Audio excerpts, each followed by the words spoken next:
City Hall in Jacksonville, there is new leadership, but a familiar face to Jacksonville politics. City Councilman Tommy Hazouri, who has served as mayor, state legislator, and school board member, is now the new City Council president.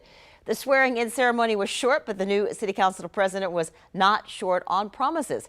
He tells our On Your Side's Ken Amaro this year is going to be successful and historic.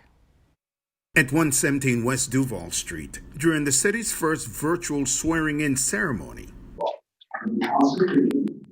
Tommy Hazouri became the new City Council president. These are tough times, but this City Council can make a difference. Hazouri says addressing social justice tops his agenda. He's already named the committee. He also wants to meet the needs of law enforcement and build trust with the community.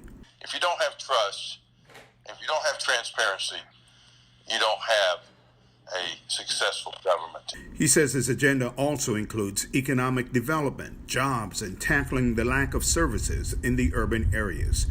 His tenure and his goal may face budgetary challenges. There is a potential shortage of sales tax revenues due to COVID-19 pandemic.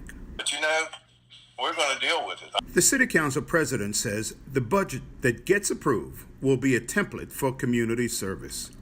We have to have a budget that addresses what I call the people's budget. During his tenure, he also wants the Amtrak station downtown at the Prime Osborne Convention Center. It needs to have Amtrak come back there. And he wants 2021 to begin with one MLK breakfast instead of two competing events. It's going to take cooperation. Hazouri is optimistic about the days ahead and says it will be successful and historical. Well, we've been looking for a brand. Well, that brand is a We Care brand. That brand is going to be that we mean business. Ken Amaro, First Coast News, on your side.